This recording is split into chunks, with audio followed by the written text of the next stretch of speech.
From WFIU in Bloomington, Indiana, I'm Kate Young, and this is Earth Eats. A community is not resilient unless those benefits that we have from natural resources like urban trees are distributed in a way that all people are benefiting from them. And we do know that we have areas of the city that have lower canopy cover, and some of those are associated also with lower income communities and marginalized communities. And arguably, those are the people that would be most benefited by ecosystem services and the benefits of trees. This week on the show, a conversation with Sarah Mincey and Hannah Gregory of Canopy Bloomington, an organization dedicated to community engagement with the urban forest. And we drop in on a tree planting event on a school playground. Stay with us. Support for Earth Eats comes from Mallard Grodner Attorneys, providing legal services to clients and the community. Mallard Grodner Attorneys, understanding, expertise, results.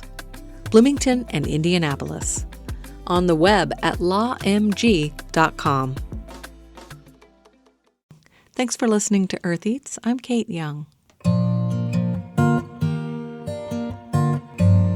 Did you know that black locust trees are rot resistant and therefore they make great fence posts?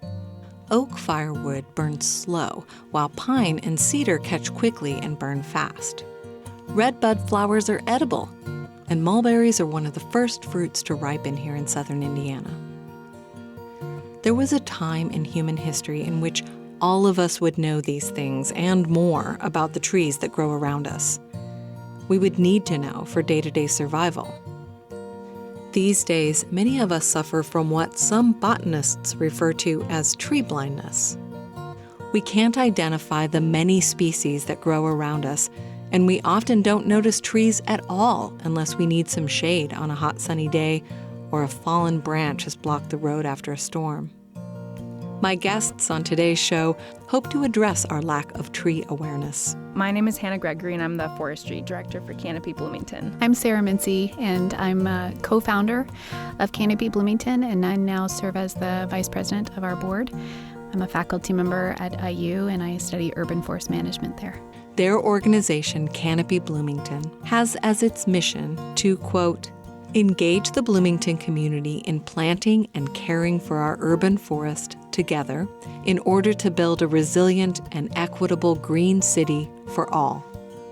I asked Hannah and Sarah to start our conversation by unpacking that mission statement. Here's Hannah, starting with a definition of the urban forest. Typically, when we think about a forest, we think of like Hoosier National Forest or out by McCormick Creek State Park. So like very natural forest setting is typically what we think of. And an urban forest exists in the city, and it exists in multiple areas in the city. So think of park trees, the trees that we see along the streets at downtown, the trees that are in people's yard. So it crosses a lot of boundaries. So there's privately owned trees, city-owned trees, and all those trees together make up an urban forest. Hannah, you touched on this a little bit, that often when we think of a forest, we think of like a specific cluster of trees in a specific location, and thinking of all these kind of scattered trees as a forest, I think is maybe a new concept for some people. One of the typologies I typically use to describe urban forests is that there are remnant trees that nobody planted, right? That have some of them even old growth status in cities. There are a lot of planted trees, and there are emergent trees that just come up from seeds, every growing season, right? So lots of different kinds. Traditional forestry, there's a division of forestry called silviculture, and they focus on managing patches or stands of trees, right? So there's an equivalent potentially in urban forestry, urban silviculture. You could consider thinking about those different patches, whether they're divided by property rights, different kinds of property rights, or different functions. They are effectively stands that could be potentially managed for different goals. And that is not my idea, I should say. That is the concept of Dr. Bernie Fisher, who is another board member of Canopy Bloomington. So got to give credit where credit is due. So community engagement is an important part of this mission. Can you talk about that? One of the main missions of Canopy Bloomington is connecting people to the urban forest. I think a lot about this concept of tree blindness, whereas people exist in the city, and when they're walking down streets and when they're enjoying their parks, they know that there are trees there and that there's herbaceous plants and lawn, but they don't necessarily know much about the trees. They don't recognize that there's different species. So part of our mission is just connecting people, connecting them with the benefits that trees provide to us and how to properly care for that forest. So we do collaborative tree plantings with different community organizations, and people are sort of a main component of that mission. Trees in cities really are this almost a common pool resource, honestly, or, public good. They are subject to threats and removal. And so if we know that trees give us benefits across the city and we want them to be there, then we have to have everybody engaged in understanding that. So that community engagement, I think, starts from the very beginning about asking a community whether or not they actually want trees. There are places where people don't want trees, and there are good reason not to have trees. One example is a garden, right? You don't want to have trees in a space where you need sunlight, right? So that wouldn't work if we went into a space that was a vacant lot that people were planting a garden and we wanted to have trees there, right? So the first question is, do we even want trees in this space with the people who live there? But then it goes all the way to the end after you've engaged them in planting and you've chosen species with them that make sense for their lives, then to the watering, the mulching, and the maintenance of trees.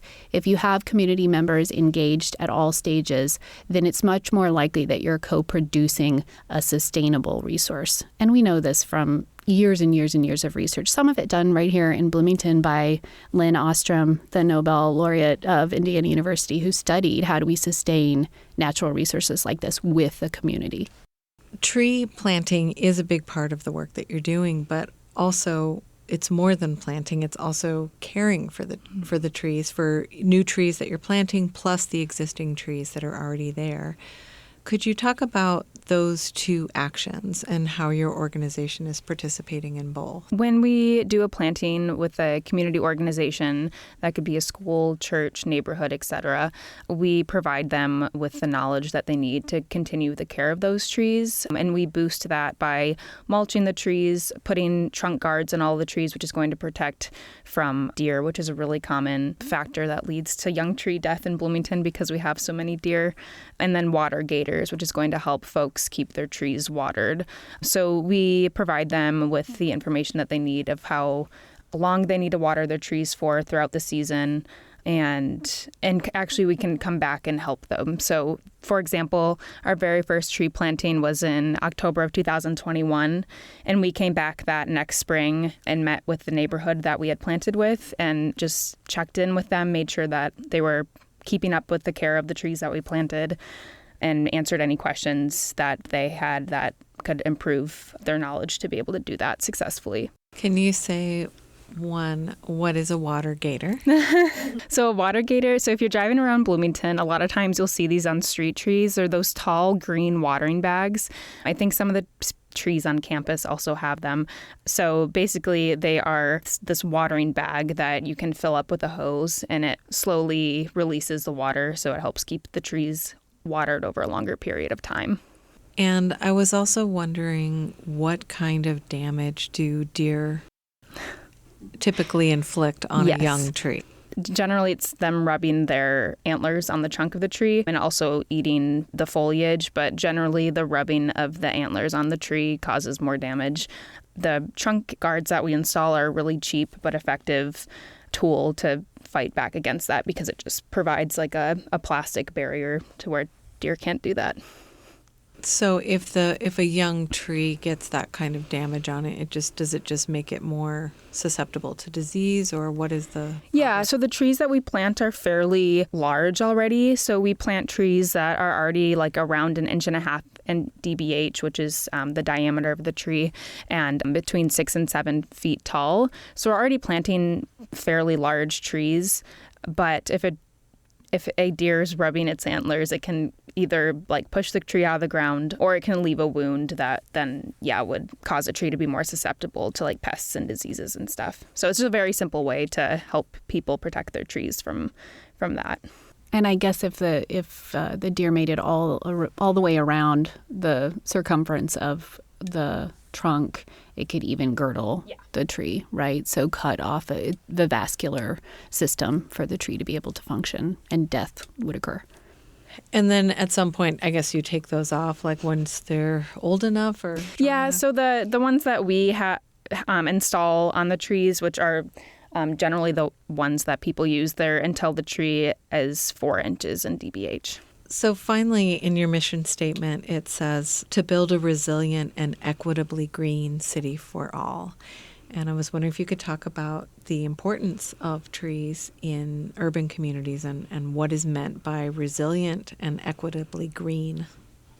I'll start, but I definitely want to hear what you have to say, Hannah. But so in some ways, this was one of the most controversial pieces of the mission as we were putting it together, because to me, resilience includes equity within it, right? So my definition of resilience has that component. But resilience is basically having characteristics that allow a system to be able to respond to disturbances and continue to function.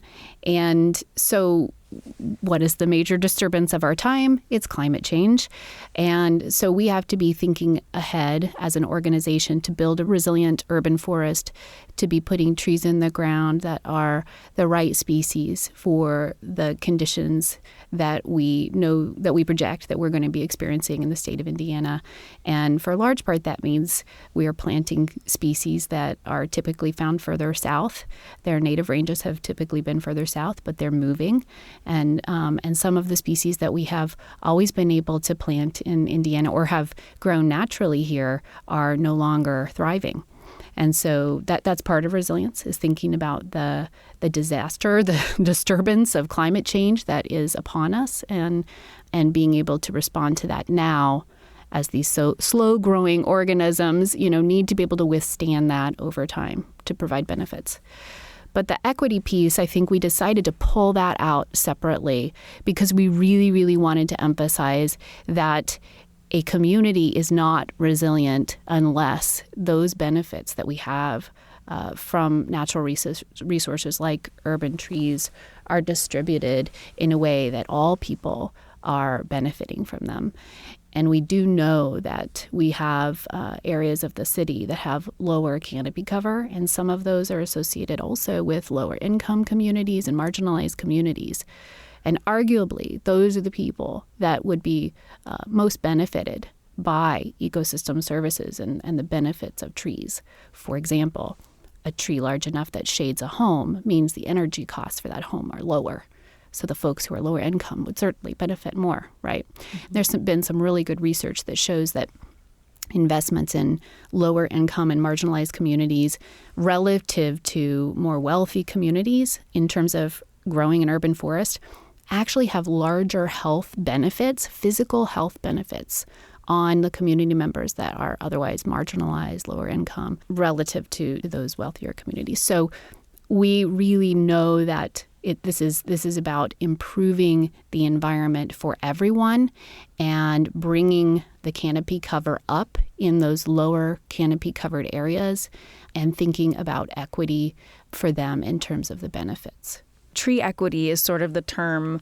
It's been sort of popularized over the past few years. The American Forests nonprofit organization, which is a national nonprofit that does a lot of reforestation, they released a tool called the Tree Equity Tool, and they assigned a tree equity score to different cities across the United States, and Bloomington being one of them, where you can get an overall score of the tree equity. So it bases it off of current canopy, a bunch of other climate and ecological related variables, and then also socioeconomic variables like age, race, income, I think population density was one of them. And so it assigns a score. And then if you zoom into your city, it breaks down that score into different block groups. So you can really see the variation in equity across a single city. So while Bloomington may have a really great overall tree equity score, closer look shows us that there are areas of Bloomington that are really lacking in canopy cover and have those other compounding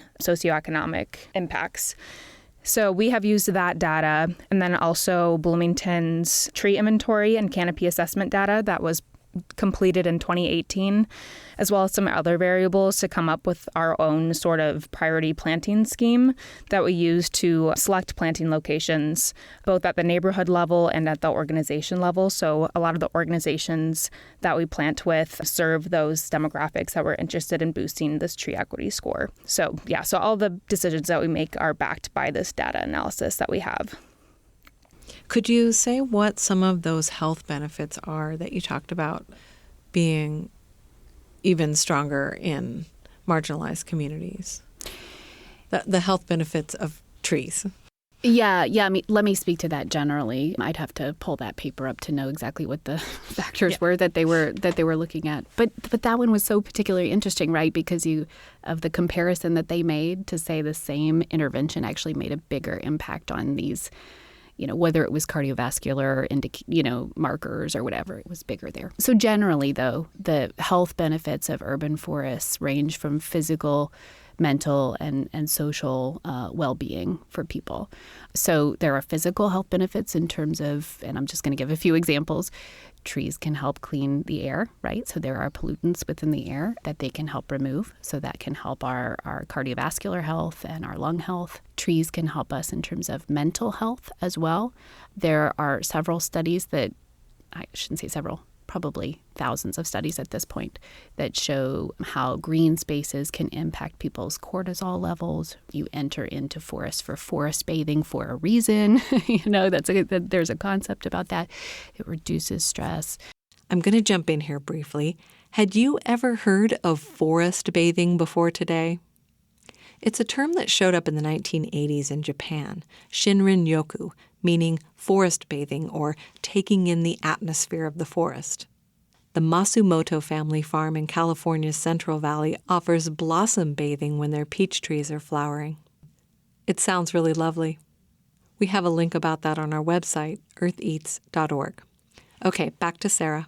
It can help with learning environments, increased learning, productivity in work environments. So all of that sort of related to mental health. And then social well-being.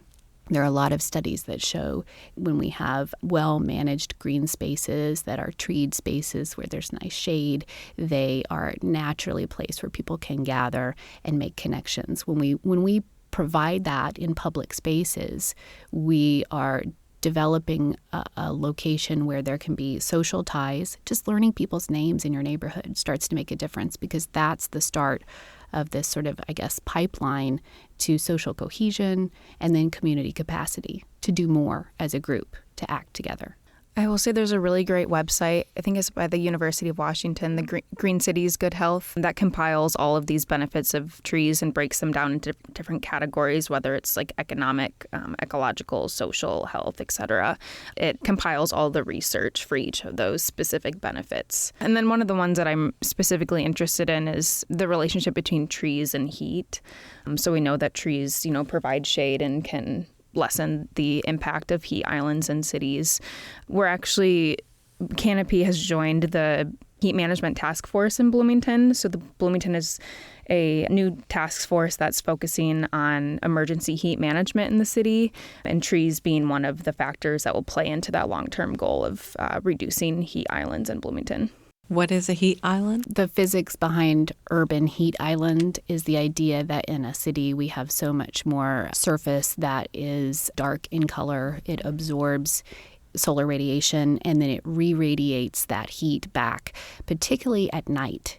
And so at the temperature difference between an urban environment and the natural surrounding area can be really extreme, particularly at night. And so one of the biggest, I think it is arguably the largest public health issue related to climate change is heat and death by extreme heat. And that is particularly difficult at night. That's when we see a lot of that impact. So if we vegetate a city, we have less of that cover that's absorbing solar radiation. The leaf area can reflect solar radiation during the day. So there's less area to absorb it and re-radiate that heat. And then, of course, you have the effect also of these microclimates under trees that are shade. Mm-hmm. Yeah, that just makes me think of somewhat near my house. When I used to walk home regularly, I would go a little bit farther just to walk up this alley that seemed to have this little microclimate that was just noticeably cooler and more pleasant because it was, covered with trees. Yeah. And I also think that when you think about a nice neighborhood, it's usually got mature trees. It's usually got that canopy, that feeling that it's been here a while, but also just that green space and the beauty and the shade and just all those things. Yeah, there's actually evidence that trees increase property value. Yeah, I would think so. I'm speaking with Sarah Mincey and Hannah Gregory of Canopy, Bloomington, talking about the benefits of trees in cities. After a short break, we'll drop in on a tree planting at Fairview Elementary near downtown Bloomington and continue our conversation with Sarah and Hannah. Stay with us.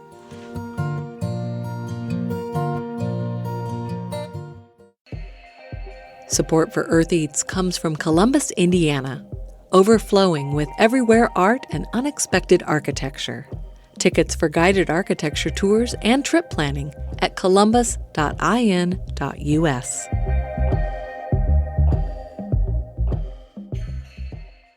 Kate Young here. This is Earth Eats. The overcast sky was threatening rain, but the folks gathering on the edge of the playground near downtown Bloomington were determined to complete their task. On a damp spring day during the last week of the school year, students at Fairview Elementary had the chance to leave their classrooms and venture onto the playground to help plant trees with Canopy Bloomington. For this tree planting project, Canopy Bloomington brought two groups together to get the trees in the ground. The first was a group of adult volunteers from the car rental company Enterprise. Enterprise is privately owned by the Taylor family, and they have a commitment to volunteering in the communities where they're located. Tree planting is part of what they do. Here's one of their volunteers talking about what he sees as the value in tree planting. I definitely feel like, plants improve the overall quality of, life and oxygen and, the overall well-being of human beings. The staff and volunteers worked with school children ranging from kindergarten to 6th grade to plant the trees. The adults were there to help with the heavy lifting, in this case digging, and to support the young volunteers and to guide their enthusiastic hands and feet towards nurturing the trees and away from damaging them. So you'll see the trees are mostly laying on the ground. We want to make sure we're very gentle with them because they're baby trees and they're very fragile. So we want to be very gentle with our touches with them, okay? Hannah Gregory, Sarah Mincey, and Ava Hartman were there from Canopy Bloomington with the trees, the tools, and the expertise needed for a successful community planting day. First, we want to make sure, I'm going to widen this a little bit. Have you guys ever dug a hole before?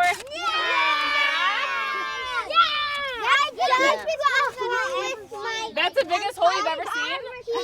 Lots of kids wanted to dig holes for the trees, but once one child spotted an earthworm in the dirt, it usually captured the attention of all the kids in the group. James, look, it's a worm. It's a worm. Hold the worm. James, Did you find one? Look, I hold a worm. I hold the worm the whole time. Good job. Sure. We're done digging. We're about to put a tree in the ground. I have a worm. You guys, look, we're ready to put the tree in the ground. We're going to roll the tree with the root ball so that it doesn't hurt it. Are you ready? Another worm. Another worm? Yeah, can I? Oh my God, it's so small. Yeah, I'll hold the baby worm. James has the baby, and It's a Dagny baby worm. has a mommy, and I have a tree. Look, let's put it in the hole. Are you ready? Oh my gosh. I guess a worm has a little more personality than a tree. To start with, the location for each tree was marked, and the trees were placed down on their sides. The kids moved in and out of the planting event at 20-minute intervals, which allowed most of the kids at the school a chance to cycle through and to play a role in the planting. The first step is to dig a hole, but not too deep. The worst thing you can do for a tree is dig a hole that's too deep and too big. Because then it sinks. We have clay soils, and they settle and they sink. And when a tree sinks in, then the water pools up around the top and it dies. It girdles it. So it's much better to have it high, above grade. Next, free the tree's root ball from its protective bag. This requires cutting with a sharp garden knife called a hori-hori. You have? Yeah, I use a big. Adults only, obviously.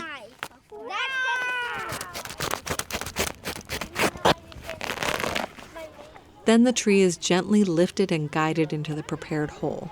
Everyone helps to fill in the dirt around it. Once all the trees are planted, they need stakes and trunk guards and water gators and a donut of mulch around the base of the tree.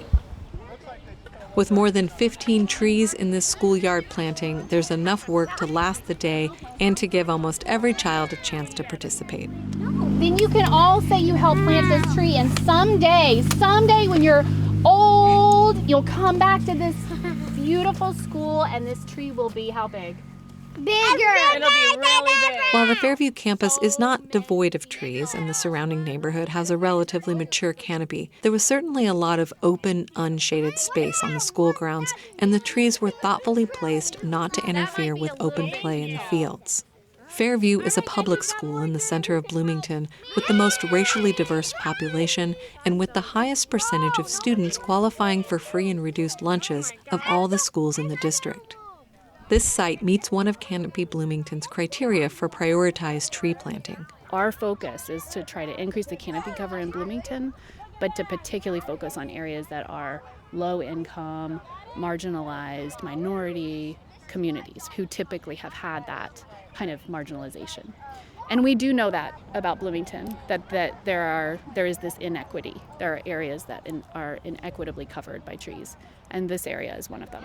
After a quick break, we'll hear more from Sarah Mincey and Hannah Gregory about how Canopy Bloomington chooses their tree planting sites. Stay with us. Teamwork. Teamwork. Teamwork. Teamwork. I got this one. I got it. There we go. I got it. Okay, we're gonna put everything in a nice pile so that it's nice and easy to clean up after. Support for Earth Eats comes from Columbus, Indiana, overflowing with everywhere art and unexpected architecture. Tickets for guided architecture tours and trip planning at columbus.in.us.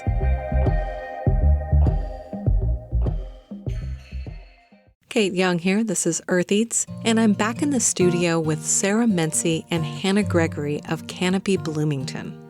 You talked about what you use to set the priorities for where you're going to plant. When you're making decisions about where to do plantings or who to do plantings with, is it driven by the places that are in the most desperate need of a tree canopy, or is it also somewhat driven by who wants to partner with you? And, I'm thinking of like churches and eco-focused neighborhoods like Evergreen. Yeah, so I think there's sort of two different aspects to the way that we do our outreach. One of which is that we do outreach to like our priority neighborhoods or community organizations that are in these lower canopy areas. And then we also do outreach to organizations like schools, churches that are sort of common meeting places for and that serve the demographics that we're interested in working with.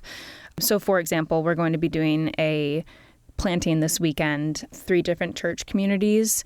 And the way that I had initially reached out to them was, one, they had an interest in environmental issues. Like they have like a long-standing history of like solar panels and community gardens. So there was already that interest there in that community, which is important because we know that those folks are going to be interested in like the long-term care of those trees that we're going to plant with them. And then we also use the map. So these 3 church communities were on a high priority designated area from our analysis. So that was the initial reason why I reached out to them. Yeah, I'm excited about the organization growing and adapting. We're only 2 years old, right? So we were initially all gangbusters about getting out into neighborhoods that were low canopied neighborhoods and potentially, lower socioeconomic areas. That would be those were the ones that showed up, obviously, on the analysis for priority. And, I knew this from my own research, and Hannah did too. Hannah studied this kind of thing, that you can't just go into a neighborhood and expect that community members are going to receptive necessarily to an organization coming in to plant trees, particularly for communities that have other bigger important issues that they're dealing with, right? If you're worried about transportation to work or getting food on the table or whatever, then probably one of the last things you're going to think about is helping as a volunteer for anything, including tree watering or something like that. So,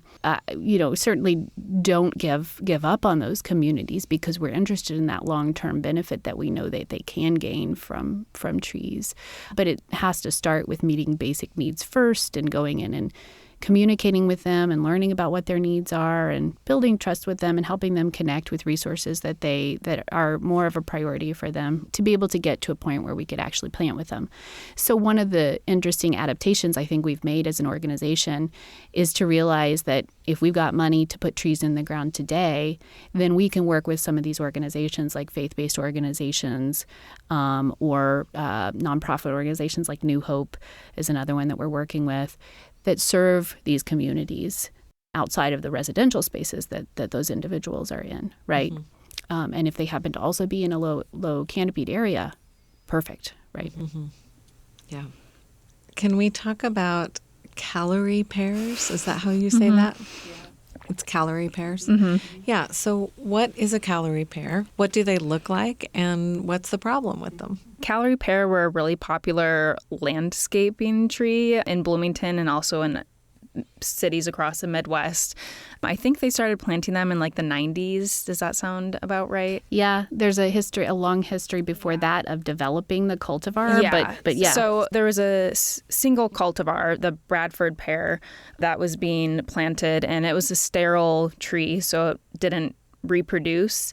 But then other cultivars of the pear tree began being planted, and then those different cultivars hybridized, and then that's where we got to where we are now. So now we have all these escaped invasions from those once thought to be sterile landscape trees in our natural spaces and in our woodlots and along our roadways and things like that. So it's an invasive species, which means that it's not native to the area, and then it also causes harm when trees reproduce outside of the specific landscape that they were initially planted in. So it is a really popular tree in Bloomington, unfortunately. I think it's like in the top 5 most popular species planted, at least in the public space. And then there's, of course, like thousands of others that are planted outside of the public space that weren't captured in the city's inventory.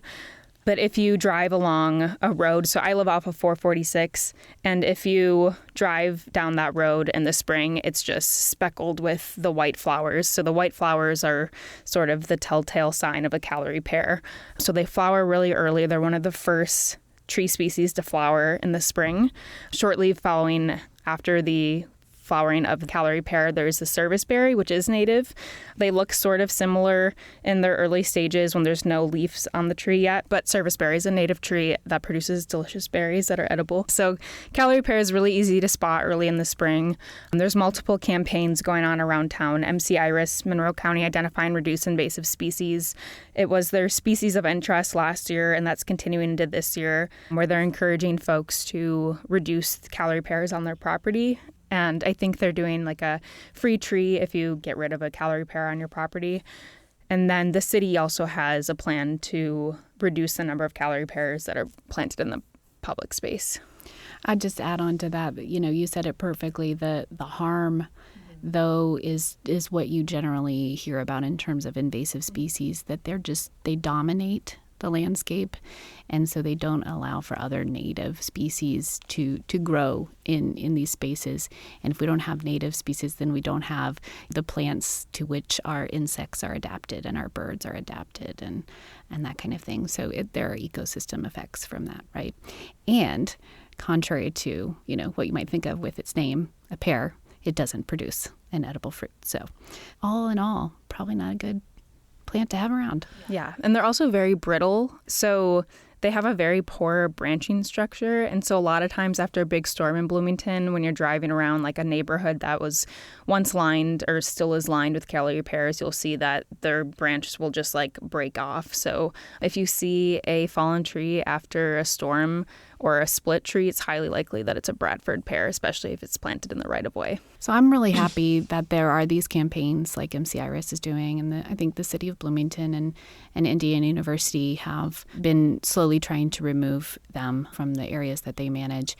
The sooner we do that kind of thing, the sooner we can get a native tree in that space where that calorie pear once was, and that means the sooner it gets large and starts to produce ecosystem services for us. So yeah, I think that's what's kind of hard is to see a bunch of them cut down, like along the beeline. I know they took some out. And it's just hard to see a mature tree removed because it's not replaced by a mature tree.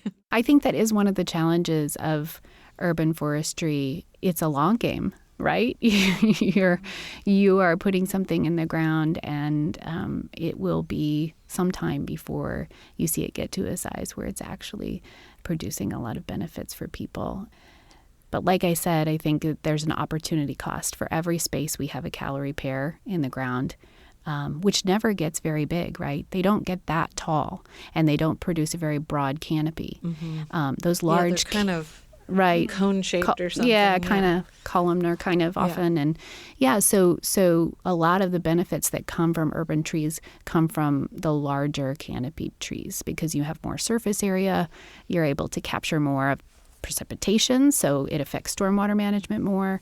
The larger the canopy, the more shade. So the list goes on and on with what a larger canopy tree does.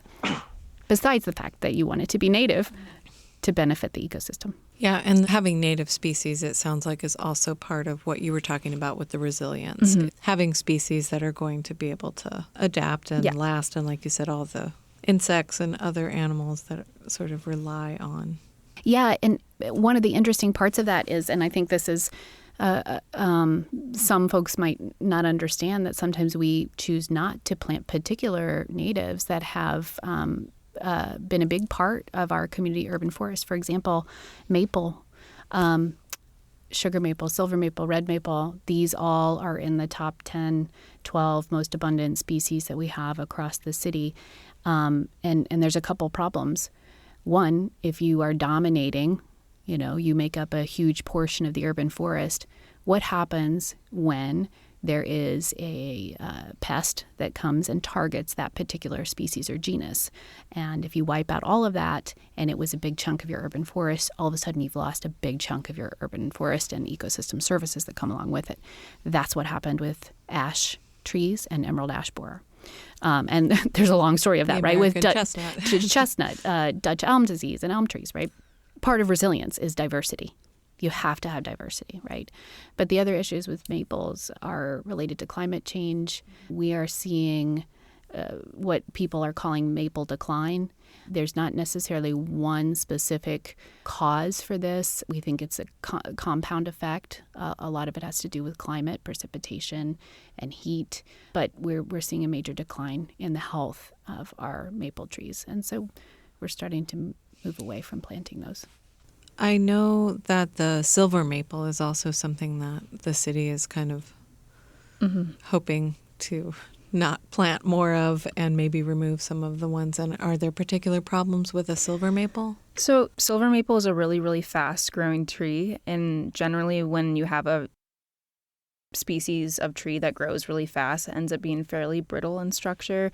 So it's similar to the Bradford pear in the fact that it has poor form, and a lot of the branches that you see that will fall after a storm, generally either silver maple or a Bradford pear. Also, silver maples get massive. The ones that were once planted in the right of way, that strip of lawn between the sidewalk and the street, when they were planted, I don't think there was a whole lot of thought of how big those trees would get. And so now a lot of like the silver maples, they're pulling up sidewalks and things like that because they shouldn't have been planted there.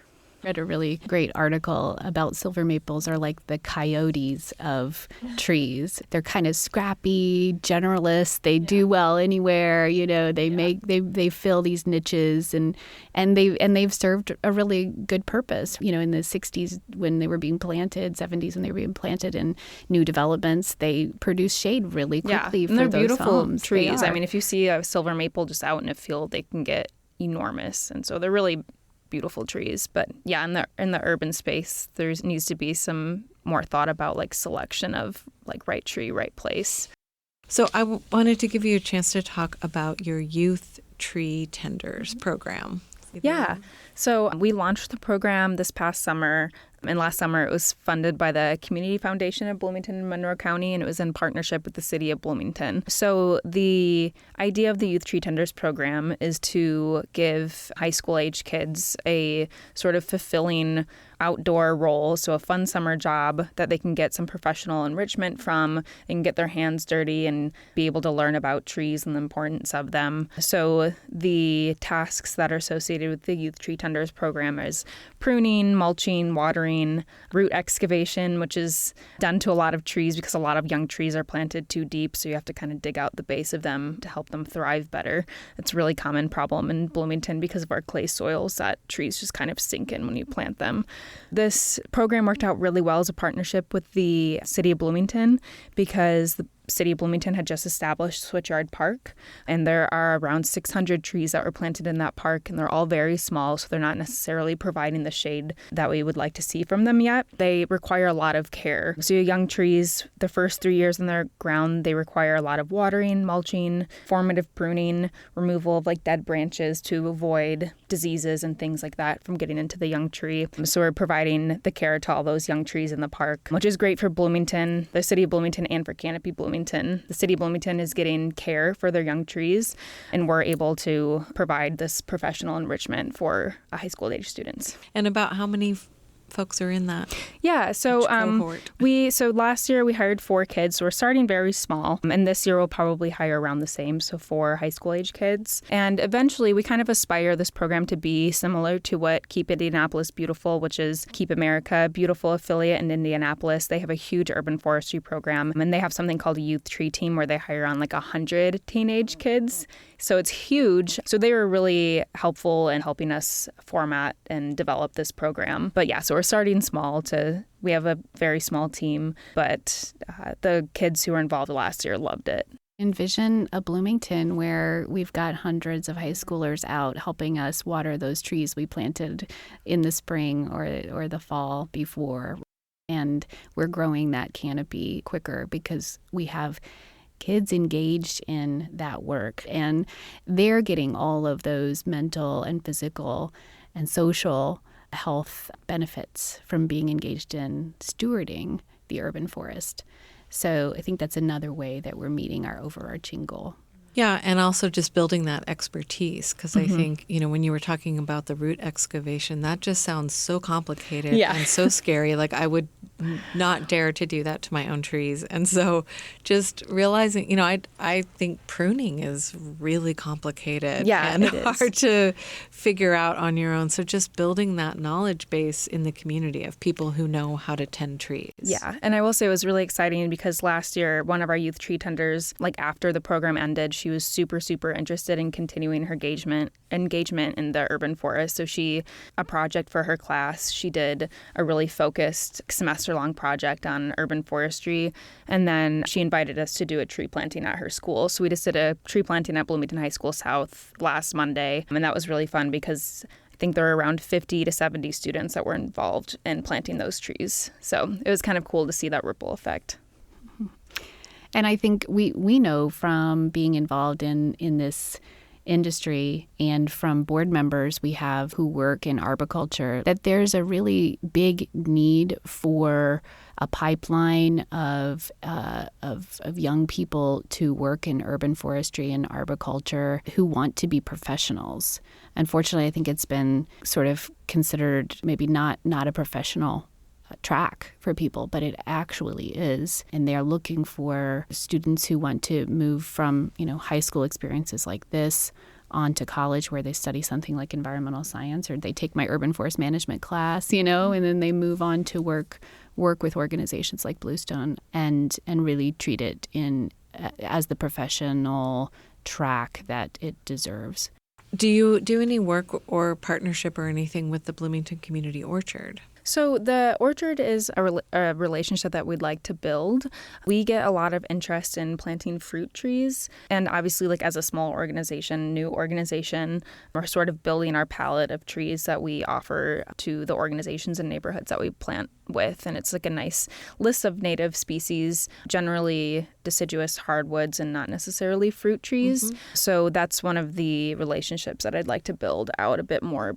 I have to give a shout out to Bernie Fisher. I mentioned him earlier. He's on our board, Professor Emeritus from IU. When I was a graduate student with Bernie, Amy Countryman wrote the thesis about how we should have a community orchard here in Bloomington, and that was the origin of our orchard that we all now enjoy so much. And then Bernie was the one who helped guide me to urban forest management, and I co-found Canopy. So I really think it's important to give that credit back to Bernie, that a lot of this work has happened because he's been here in this community. When you were talking earlier about how tree planting is the long game, and I've thought about that so much anytime I've talked to anybody who's doing tree planting, or like nut trees in particular, like that is really the long game. And I just know from my own experience with fruit trees, and then even when they do start producing, they may not be exactly the picture perfect fruit you were hoping for, and they're really hard to manage. But I just think trees in general, especially when you're talking about that canopy, when you're talking about the shade they provide and that beauty that they provide in a neighborhood or in any kind of space, it requires a vision, and it requires doing something, putting effort into something that you might not benefit from. And I would love to hear you reflect on that a little bit, or just talk about that. Let's be clear. They are green infrastructure. An urban forest can function in many of the same ways that gray infrastructure can, and it appreciates in value. It doesn't start falling apart like concrete does. The minute you put in a pipe, it's starting to rust. Tree canopies grow over time, and as they grow, they produce more of those services. And so it is the long game, but it's a good game to be playing, right? It's a good investment. The return is only going to grow, whereas you have to continue to replace man-made structures. I think the other thing is encouraging people to think like long term, because a lot of people may look at Bloomington and say, we have a ton of trees, it looks really beautiful right now, we don't need more trees. But people don't necessarily understand that trees die and they need to be taken out and replaced. And if that replacement isn't happening, then we're going to slowly continue to lose our canopy cover, and it's not going to look the same as it does now in 10 or 20 or 30 years if we're not actively and proactively planting trees to replace what we're bound to lose. And we have evidence of that, right? One of the reasons that I started this organization was right after the city of Bloomington paid Davy Resource Group, the consulting group, to come in and do a canopy cover assessment of the city. They looked at canopy change over a decade, and they found that it had declined. And we all know about the changes that are coming with climate change and that are here. Increased precipitation, larger storm events, more heat, and drought in the summer and fall. Our urban forest is challenged more than it ever has been. And so in the last decade, if we saw decline, then we'll certainly see more decline unless we're all doing our part to contribute to grow it. Diversity is incredibly important to resilience, and it's not just biological diversity, it's also social diversity. So urban forests are social ecological systems. We cannot separate people from the trees and other plants that grow in our city. And so just as it's important to think about having lots of different species that can each provide different kinds of functions and services, both to the natural world and to different kinds of people. It's also important to have diversity in the kinds of people that are engaged in managing the urban forest.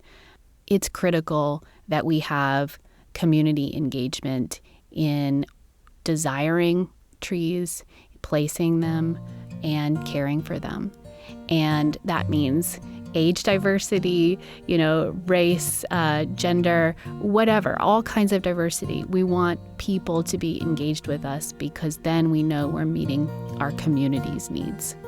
That was Sarah Mincey and Hannah Gregory of Canopy Bloomington. Thank you both so much for talking with me. This has been really interesting. I feel like there's lots more to cover, but Yeah, I know. I really want to talk about all the edible things that you can do with trees, right? Because this is Earth Eats. Because she just made the magnolia buds. Yes, you can pickle the buds of magnolia. Yeah, they taste almost like ginger. It's like almost like a cross between like ginger, and peppercorns, and it has like a floral taste, obviously. But yeah, I pickled them in rice vinegar. They're really good. And is it like a fridge pickle where you can eat it pretty soon? Yeah, or is it, so I did quick pickles with them. And it's the buds though, not the blossom. So you can pickle the whole flowers, but the buds are just more substantial because you can kind of pluck them out like a pickle. So if we get this in the show, Canopy Bloomington has recipes for tree stuff.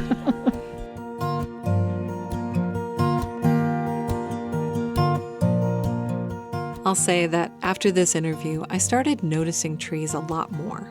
I started noticing their size and guessing about how old they might be, and thinking about that long game. There's the old Chinese proverb, you may have heard it. The best time to plant a tree is 20 years ago. The second best time is now. You can find more information about Canopy Bloomington on our website, eartheats.org. Quick note, Hannah Gregory is no longer the forestry director for Canopy Bloomington, but she continues to serve in an informal consulting role.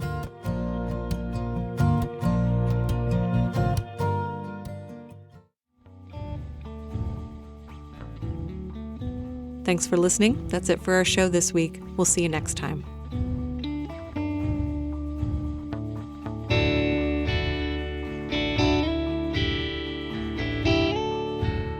The Earth Eats team includes Violet Barron, Eobon Binder, Alexis Carvajal, Alex Chambers, Mark Chilla, Toby Foster, Daniela Richardson, Samantha Schemenauer, Peyton Whaley, and Harvest Public Media. Earth Eats is produced and edited by me, Kate Young. Our theme music is composed by Aaron Toby and performed by Aaron and Matt Toby. Additional music on the show comes to us from Universal Production Music. Our executive producer is Eric Bolstridge.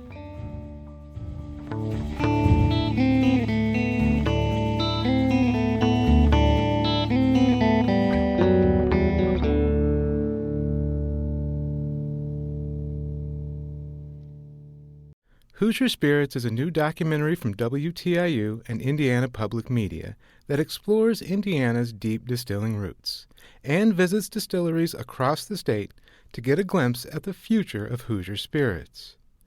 Learn more, check out a map of Indiana distilleries, and get the recipe for our exclusive cocktail at WTIU.org/Hoosier Spirits.